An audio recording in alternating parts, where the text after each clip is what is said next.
Praise the Lord. अरे परमेश्वर के कि आज का ये समय हमें मिला, हम शुक्रगुज़ार हैं आज के लिए। परमेश्वर भला है और हर दिन हमारी ज़िंदगी में भलाई करता है और हमने अपनी ज़िंदगी में कई बार उसकी भलाई को देखा है, कई बार हमने उसकी भलाई को अपनी ज़िंदगी में होते हुए देखा है। आज आपको बहुत ज़्यादा समय नहीं लेते हुए, बहुत कम समय में आपको एक आशीष की, बरकत की, खुदा के कलाम से एक बात बताना माँगूँगा, जो आपको मिलेगी न्यायियों की पुस्तक उसके 13 अध्याय पहले पद से लेके 5वें पद में। न्यायियों की पुस्तक 13 अध्याय उसके पहले पद से लेकर 5वें पद में एक दानी गोत्र की स्त्री है जो बांझ है। आपको पता है दानी गोत्र की है, परमेश्वर के चुने हुए वंश में की है, लेकिन बांझ है। और जब ये बांझ थी, बहुत समय हो गया, उस समय इज़राइल में कोई राजा नहीं हुआ करता था, उस समय इज़राइल की ओर से कोई लड़ने वाला नहीं हुआ करता था। उस समय परमेश्वर ने अपनी इस दासी से, या यूँ कहें परमेश्वर ने अपने जन से एक बात कही कि इज़राइल की ओर से लड़ने के लिए पलिश्तियों से मैं तेरी गर्भ को खोलूँगा, और सुन, तू अपने मुँह में कोई भी अशुद्ध वस्तु को मत लगाना, क्योंकि जो तेरे गर्भ में होगा वो यहोवा का नाज़ीर होगा।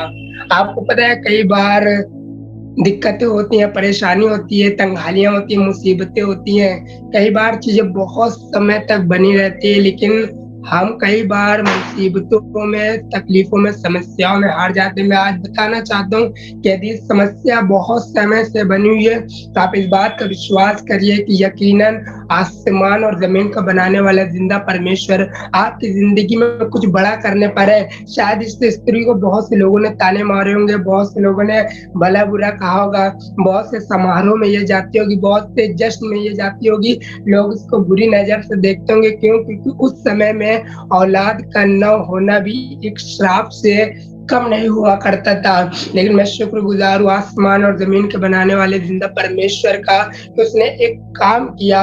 उसने काम ये किया कि बहुत समय से जो गर्भ बंद थी, जो स्त्री बांझ कहलाती थी, जो बाइबल में भी यदि आप न्यायियों की पुस्तक उसके 13 अध्याय को पढ़ेंगे, तो बाइबल में भी लिखा है कि वो बांझ थी।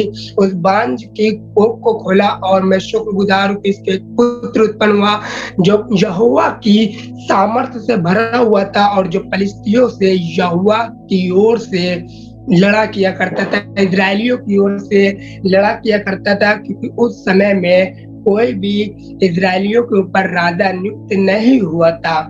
इसलिए परमेश्वर अपने लोगों के द्वारा युद्ध में अपने लोगों को भेजा किया करता था। लेकिन एक काम हुआ कि परमेश्वर ने सैमसन की माँ से बोला था कि देख, मदिरा मत पीना, कोई भी अशुद्ध चीज़ अपने मुँह से न लगाना।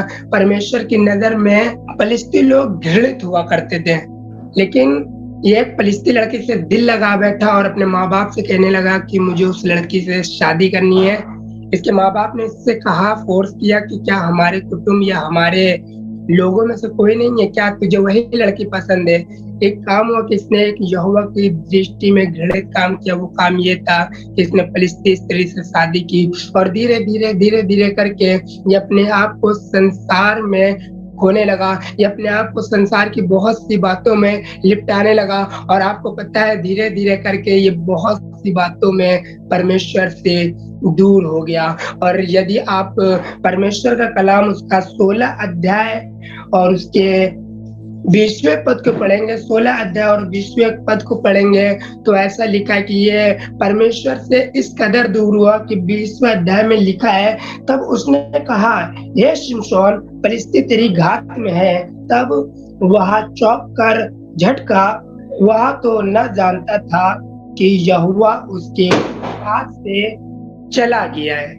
कई बार पता नहीं होता कि परमेश्वर हमारे साथ है कि नहीं है, कई बार पता नहीं होता कि परमेश्वर हमारी ओर है कि नहीं। कई बार हमें लगता है परमेश्वर हमारे साथ है, लेकिन कई बार होता है कि परमेश्वर हमें छोड़कर जा चुका होता है, हमारी गलतियों की वजह से, हमारी नाफरमानियों की वजह से, हमारे गुनाहों की वजह से, हमारे अपराधों की वजह से जो हमारी ज़िंदगी में बने रहते हैं। कई बार आसमान का परमेश्वर हमें छोड़ देता है और हमें पता भी नहीं होता है। ये एक गलत संगति में पड़ गया, एक गलत रास्ते में चला गया, और जब गलत रास्ते में चला गया, ये वही सैमसन था जो गधे की जबड़ी से हजार दिया करता था। ये वही सैमसंग था जो गेट को उखाड़ कर फेंक दिया करता था। ये वही सैमसंग था जो किसी से नहीं डरता था। एक काम हुआ कि जब ये बुरी संगति में चले गए और जब यहोवा इसे छोड़कर चला गया, तब ये बंदी बना लिया गया। आपको एक बात से आशीष देना चाहूँगा, जब मैंने ये बात सुनी मुझे बड़ी बरकत मिली।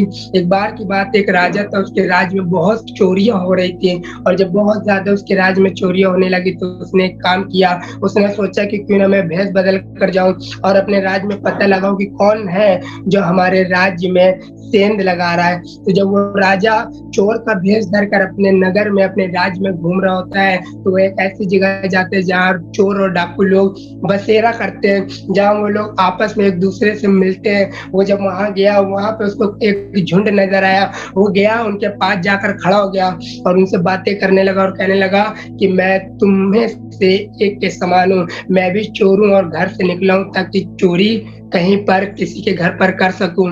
वो चोर उससे बातें करने लगे। राजा ने उनसे पूछा कि तुम में क्या क्वालिटी है जिसके दम पर, जिसके बेस पर तुम लोगों के घर में चोरियां करते हो। तो एक ने कहा कि मैं ऊंची से ऊंची दीवार को नाप जाता हूँ। दूसरे ने कहा मैं मोटी से मोटी दीवार को तोड़ देता हूँ और तीसरी ने कहा मैं बड़ी से बड़ी संपत्ति को कम समय में बराबर हिस्से में बांट सकता हूँ। चौथे ने कहा कि मैं सूंघ कर बता सकता हूँ कि संपत्ति किस स्थान पर रखी है। पांचवे ने कहा कि मैं सुनकर बता सकता हूँ कि कौन कितनी दूर है और कितने समय में आएगा। छठे ने एक बात कही जो मुझे बड़ी अच्छी लगी। उसने कहा यदि मैं रात को किसी को देख लूं तो मैं दिन को उसे पहचान जाता हूँ। यदि मैं रात के अंधेरे में किसी को देखूं तो मैं दिन को उजेले में भी उसको पहचान लेता हूँ। ये छयों के छयों राजा से अपनी बात कहने लगे और राजा से पूछने लगे कि तुझ में ऐसी कौन सी क्वालिटी है, तुझ में ऐसी कौन सी खूबी है जिसके दम पर तू चोरियां करता है। राजा ने एक बात कही कि यदि मेरा दाहिना हाथ किसी की ओर बढ़ जाए तो अपने मौत के फंदों से आजाद हो जाता है। वो अपने मौत की राहों से जिंदगी की राह में चला जाता है। पता है, सब चोर उससे कहने लगे कि यदि हम में से कोई पकड़ जाए और यदि उसको फांसी की सजा सुनाया जाए तो तू अपना दाहिना हाथ हमारी ओर बढ़ा देना। और राजा उन छयों के साथ चोरी करने के लिए निकला, लेकिन राजा को भी शायद पता नहीं था कि चोरी तो उसके महल में होने वाली है। राजा को सब पता है कि ये छह चोर मेरे महल में जा रहे हैं, चोरी करेंगे। ऊंचे से ऊंची दीवार नाप चुके हैं, मोटी से मोटी दीवार तोड़ चुके हैं। एक ने तो सूंघ कर बता दिया कि धन कहाँ रखा है। अब एक तो ऐसा है कि यदि पहरेदार भी आ गए तो इनको पता चल जाएगा कि वो कितनी देर में आ जाएंगे। राजा भी सब देख रहा है कि मेरे महल में चोरी हो रही। और एक जो उनमें से सारी संपत्ति को बराबर हिस्सों में बांट सकता था, उसने राजा के महल में उन छहों ने चोरी करके सारी संपत्ति को बराबर हिस्सों में बांटा और आपस में कहा कि चलो कल हम कहीं और चोरी करने के लिए निकलेंगे, इससे पहले हम चोरी करने के लिए निकले, उस जगह पर फिर मिलेंगे। राजा अपने राज्य में गया और जब अपने राज्य में गया अपने सिपाहियों से कहने लगा कि तुम उस जगह पर जाओ, वहां पर जितने लोग तुम्हें मिले उनको बंदी बनाकर मेरे दरबार में लिया। और ऐसा हुआ कि जैसे ही राजा के सिपाही उस जगह पर गए जहां उनको इकट्ठा होना था, सिपाहियों को 6 लोग मिले। राजा के सिपाहियों ने उसको उन 6 को बंदी बनाया और कारागार में डाल दिया और राजा ने उनके लिए एक सजा मुकर्रर की और वो सजा उनके लिए थी सजाए मौत। उनको फांसी देने का ऐलान राजा ने कर दिया था और जब वो 6 को लाइन से फांसी देने के लिए खड़ा किया गया तब उसमें से एक जो समझदार था, एक जो दानिशमंद था, एक जो वफादार था, एक जो शायद पहचान गया था, उसने देखा कि ये तो वही शख्स है जो कल रात चोर के भेष में हमारे साथ में था। उसने सिपाहियों से कहा कि इससे पहले मुझे फांसी दी जाए, एक काम करिए कि मुझे राजा से थोड़ी देर के लिए बात कर लेने दीजिए। राजा के सिपाहियों ने राजा के पास ये आदेश पहुंचाया। राजा ने आज्ञा दी कि ठीक है, उसको मेरे पास लाया जाए। जैसे ही वो शख्स उसके पास गया और शख्स राजा से कहने लगा, देख मैं वही शख्स हूँ जिसने तुझसे कहा था कि जिससे मैं रात में देखता हूँ उससे पहचान ले, तो मैं पहचान गया कि तू वही शख्स है जो रात को हमारे साथ था और इसी महल में हमने चोरी की थी। और तूने एक बात कही थी कि यदि मेरा दाहिना हाथ किसी की ओर बढ़ जाए तो मौत के फंदों से आज़ाद हो जाता है। आज मेरी दुआ है, मेरी विनती है कि तू अपने दाहिने हाथ को हमारी ओर बढ़ा, ताकि हम अपने मौत के बंधनों से आज़ाद होकर अपने गुनाह से फिर कर एक ऐसी ज़िंदगी जिए जिसमें बरकत हो। खुदा के लोगों, बस यही बताना चाहता हूँ, आज भी आसमान का खुदा तुम्हें बरकत देने के लिए खड़ा है। कई बार तुम जब गलत काम कर रहे थे, जब तुम चोरी कर रहे थे, जब तुम गाली दे रहे थे, जब तुम गंदी बात कर रहे थे, जब तुम फ़ोन में गंदे मैसेज कर रहे थे, तब आसमान का खुदा जो तुम्हारे साथ था, जो हर वक़्त तुम्हारी ओर अपनी निगाहों को किया था, तुम्हारे हर एक कामों को वो देख रहा था, लेकिन शायद वो तुम्हें टोक नहीं रहा था, वो शायद तुम्हें समझाने की कोशिश नहीं कर रहा था, शायद वो सोच रहा था कि तुम अब फिर जाओ। यदि तुम अभी तक नहीं फिरे, तो आज मैं तुम्हें बता देना माँगता हूँ कि यदि आज तक तुमने अपने परमेश्वर को नहीं पहचाना, तो आज तुम्हें ज़रूरत है कि तुम उस परमेश्वर को पहचान लो और कह दो, हाँ खुदावन, मैं पहचान गया हूँ कि तू वो परमेश्वर है जिसके दाहिने हाथ में सिपा है, तू वो परमेश्वर है जिसके दाहिने हाथ में ज़िंदगी है। हाँ खुदावन, मैं पहचान गया हूँ कि तू वो परमेश्वर है जो ज़िंदगी देने वाला और माफ़ कर देने वाला खुदा है। आज भी खुदावंद कामिल और काबिल है आपको माफ़ करने के लिए। यदि आपने नहीं पहचाना, तो आज पहचान लीजिए, इससे पहले कि आसमान का खुदा आपको छोड़कर चला जाए। यदि आसमान का खुदा आपको छोड़कर चला गया, तो आपकी ज़िंदगी से एक बड़ी बरकत चली जाएगी। और जब परमेश्वर छोड़कर चला जाता है, तो पता है क्या होता है? जब परमेश्वर छोड़कर जाता है, तो ज़िंदगी चली जाती है, बरकत चली जाती है, आशीष छोड़कर चली जाती है। आपको मैं बताना मांगता हूँ, जब आप न्यायियों की पुस्तक उसके 13 अध्याय से शांतियों के बारे में पढ़ना शुरू करेंगे, तो आपको पता चलेगा कि जैसे ही परमेश्वर के दूत ने, परमेश्वर के आत्मा ने इसको छोड़ा, एक काम हुआ कि परमेश्वर का जैसे ही आत्मा इसको छोड़कर गया, जिसको फिलिस्तियों ने बंदी बना लिया, इसकी आंखें फोड़ डाली और पता है इसका तमाशा बनाया, और एक ऐसा पल आ गया कि ये बहुतों को मारने के बाद खुद मर गया। क्यों? न तो इसकी जिंदगी में अब कोई बरकत रह गई, न कोई जिंदगी रह गई। कारण यही था कि जब परमेश्वर साथ में था, तब तो पता ही नहीं था कि परमेश्वर साथ में है, और जब परमेश्वर छोड़कर चला गया, तब बरकतें चली गई। यदि आपको भी लगता है कि परमेश्वर आपके साथ नहीं, तो मैं आपको बता देना मांगता हूँ, परमेश्वर हर वक्त आपके साथ रहता है, और वो देखता है कि आप किस तरह के काम आप करते हैं, किस तरह का व्यवहार आपका है, किस तरह का चाल चलन आपका है। और बाइबल बताती है कि वो हर एक उस काम का, जो भले और बुरे हैं, दोनों का न्याय करेगा। और भजनकार को जिस तरह कहने लगा कि मैं यदि स्वर्ग में चढ़ूं तो तू आए, यदि मैं अधोलोक में अपना बिछौना लगाऊं तो भी तू आए, मैं तेरी आत्मा से भाग कर कहाँ जाऊं। आप परमेश्वर की आत्मा से भाग कर कहीं नहीं जा सकते।